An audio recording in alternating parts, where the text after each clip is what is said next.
ہمت کرتا ہوں تو الحمدللہ پڑھ لیتا ہوں. تو اس میں قرآن مجید نے کہا کیا تم یہ گمان کرتے ہو تم جنت میں چلے جاؤ حالانکہ تمہیں آزمایا نہیں گیا؟ نہیں، ایسا وقت آنے والا ہے جب رسول اور رسول کے چاہنے والے ان کے پاؤں اکھاڑ دیے جائیں گے، متزلزل ہو جائیں گے، حتیٰ کہ بول اٹھے گے اللہ اور اس کا رسول کا وعدہ کدھر گیا؟ وہ پہنچتا کیوں نہیں؟ اللہ خبردار، اللہ کا وعدہ سچا ہے، اس نے سچ کہا ہے. اس وقت تم اپنے مقصد کو پہنچو گے، لیکن پہلے تمہیں ہلا دیا جائے گا. محبت کا مزاج ہے، جس کو اپنا کہے اس کو آزمایا کرتی ہے. یہ کیوں نہیں کہا منافقوں کو آزمائش میں ڈالا؟ کہا دراصل امتحان میں اسے ڈالتے ہیں جس کی کلاس تبدیل کرنی ہو. جس کی کلاس تبدیل نہ کرنی ہو اس کو آزمائش میں کوئی نہیں ڈالتا. کنواں کٹ کے مصر دا تاج دیندا ہے، کنواں کٹ کے مصر دا تاج دیندا ہے. قلعہ کی پھر دکھ آزار تے بھی، دکھ چلتے منہ نہ بول مندا، حرف آ جائی متے یار تے بھی، اکو تور مقام نہیں گفتگو دا، سودا جڑ جاندا ہے کدے دار تے بھی. میاں صاحب عارف کریم نے سپاں اندر مانک موتی مدت قید کراندا، سپاں اندر مانک موتی مدت قید کراندا، پر قیدوں کڈ نوازے انہاں بہتا مل تیراندا، خسارہ کیا ہوا؟ جامی فرماتے نیفت در جہاں کسرا بلائے کہ ناید اندر بوئے عطائے. یوسف علیہ السلام کے بھائیوں نے جا کر آپ کو کنویں میں گرایا. ظاہری طور پر تو انہوں نے ہلاکت کا سامان کیا، لیکن انہیں پتہ نہیں تھا کہ تخت مصر پر جانے والا راستہ کنان کے کنویں سے ہو کے گزرتا ہے. اس جگہ انہوں نے خطرے کو دیکھا تو خطرے کی تعبیر کامیابی اور عظمت سے کیوں کی؟ یہ بات قابل بحث ہے. انہوں نے اسی خطرے کو دیکھا، انہوں نے کہا یہ سارے وعدے جھوٹے ہیں. انہوں نے اسی خطرے کو دیکھا، کہا یہ وہ کامیابی کا وقت قریب آ گیا. سرکار نے بتلایا تھا کہ خطرات کی جھلکیاں پہلے راستے روکیں گی، لیکن ان مصیبتوں کے گھٹا ٹوپ اندھیرے میں، ان گمبھیر تاریکیوں میں پھر امیدوں کے سورج چمکیں گے. چونکہ اب تاریکی تو آ گئی، اس کا مطلب انتظار کرو، یہ تاریکی کسی روشنی کا پیش خیمہ ہے. یہ پریشانیاں راحتوں کا تمہیدی مقدمہ ہیں. بس فَإِنَّ مَعَ الْعُسْرِ يُسْرًا، إِنَّ مَعَ الْعُسْرِ يُسْرًا کا یہی معنی ہے. اب خطرہ ایک طرح کا دیکھا، کئی گنا زیادہ دشمن کی تعداد، اور ہر طرح سے ان کے پاس اسباب، ان کے پاس کسی طرح کے بھی اسباب نہیں. ان کی تعبیر ہے کہ اللہ اور اس کے رسول نے وعدہ جھوٹا کیا، ان کی تعبیر ہے اللہ اور اس کے رسول نے وعدہ سچا کیا. وہ گھبرا کے بولے کہ اللہ اور اس کے رسول کی بات میں کوئی سچائی نہیں. انہوں نے کہا یہ خطرات جو ہیں یہ کسی کامیابی کا لباس پہن کے آئے ہیں، اوپر سے یہ خطرات نظر آتے ہیں اور اندر ان کے کامیابی کا راز پنہا ہے. فَإِنَّ مَعَ الْعُسْرِ يُسْرًا إِنَّ مَعَ الْعُسْرِ يُسْرًا. اس کو دیکھنا ہوگا کہ اس کی بیک گراؤنڈ کیا ہے. آج کے سبق کا یہ جسٹ ہے. سمجھے بات؟ یہ قرآن ہے نا، کہانیاں تو نہیں ہے نا. اسے آپ کو ہر جملے پر، ہر قدم پر بات کو سمجھنا ہوگا. اب جن کا یقین ہے کہ نبی کا علم سچا ہے، نبی جو کچھ کہتا ہے رب کا ترجمان ہے، رب اور رسول کی رائے دو الگ الگ نہیں ہے، ایک ہے. دونوں کی اطلاع الگ الگ نہیں ہے، ایک ہے. دونوں کی تدبیریں الگ الگ نہیں ہیں، ایک ہے. اس لیے دونوں کا انکار ایک ہے اور دونوں کا ماننا ایک ہے.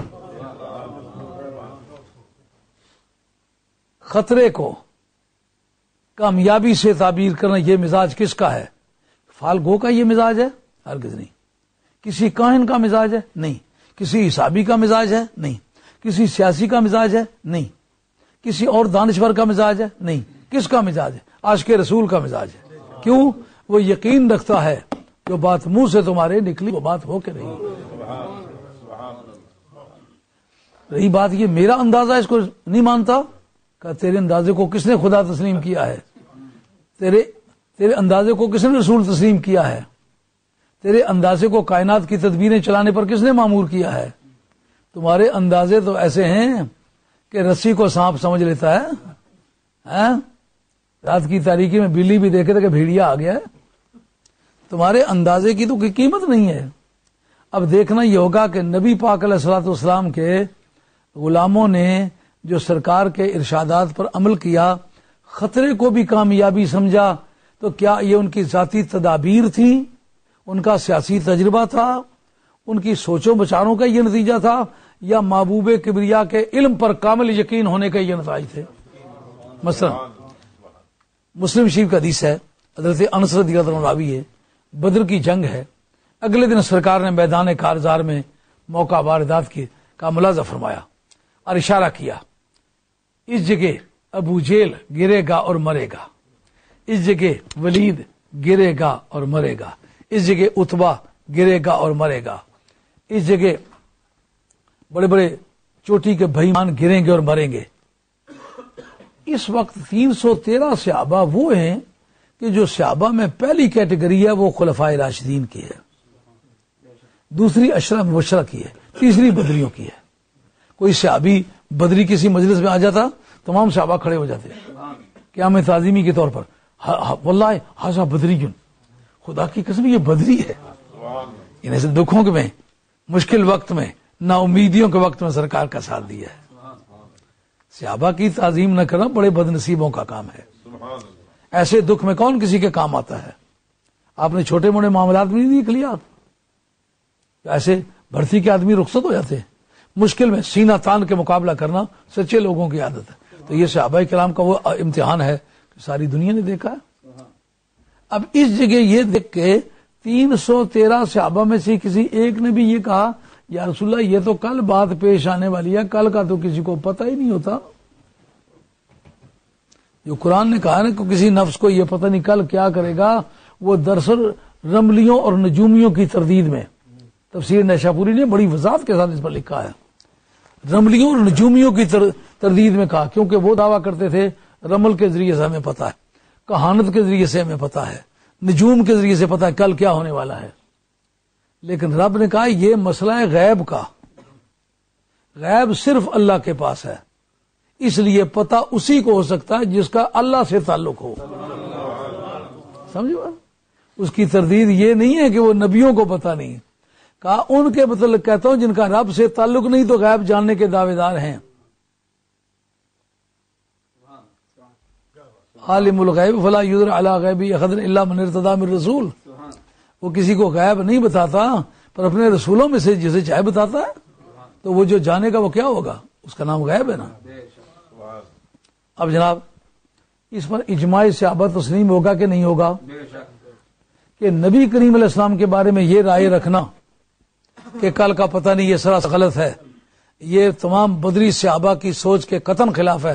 نہیں تو کوئی ایک تو بولتا، صدیق اکبر پوری امت کا سرتاج ہے، وہ کہتا یا رسول اللہ یہ بات تو قرآن کے بدل کے خلاف ہے۔ فاروق اعظم جیسا حق گو کبھی خاموش نہ رہ سکتا، حضرت عثمان غنی جیسا سلیم الفطرت آدمی انتہائی ادب سے یہ بات عرض کر جاتا۔ مولا مرتضی جس کو سرکار نے علم کا سرٹیفکیٹ دیا ہے، عالمنا علی اقضانا علی، یہ فاروق اعظم کے کوٹیشن ہے اور بخاری کے متن کے اندر موجود ہے۔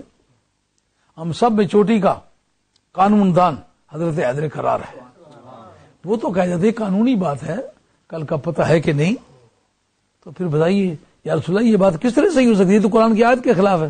لیکن ان کو پتہ ہے کہ قرآن کی آیت کا محمل کیا ہے، اس کا محمل یعنی جس پر اس کو لگانا ہے، اپلائی کرنا ہے، اس کی اپلیکیشن کی جگہ جو ہے وہ رملی ہے اور نجومی ہے، اس کے اپلیکیشن کی جگہ نبی نہیں ہے۔ کتنا آسان کام سمجھ لیا ہے کہ جس جگہ ہے کافروں کا نام کاٹ کے نبی کا نام، بتوں کا نام ہے نکال کے نبی کا نام۔ وہ ایک صاحب تھے، وہ قرآن مجید جلد کیا کرتے تھے، تو جو کوئی غلطی وغیرہ ہو تو وہ نکالا کرتے تھے، وہ بتاتے یہ غلطی تھی، کتابت کی غلطی تھی، یہ ایسی غلطی تھی، یہ ویسی غلطی تھی۔ ایک مرتبہ کسی نے قرآن مجید دیا کہ یہ مجھے جلد کر دیں، جب جلد کرا کے واپس لیا تو کہا کوئی غلطی ہے؟ انہوں نے کہا اتنا غلطیوں سے پورا ہے قرآن مجید۔ انہوں نے کہا کیا غلطی؟ انہوں نے کہا حیرت ہوئی مجھے، کسی جگہ شیطان کا نام لکھا ہوا ہے، کسی جگہ خنزیر کا نام لکھا ہوا ہے، کسی جگہ بلاب کا نام لکھا ہوا ہے، کسی جگہ فرعون کا نام لکھا ہوا ہے، کسی جگہ حمان کا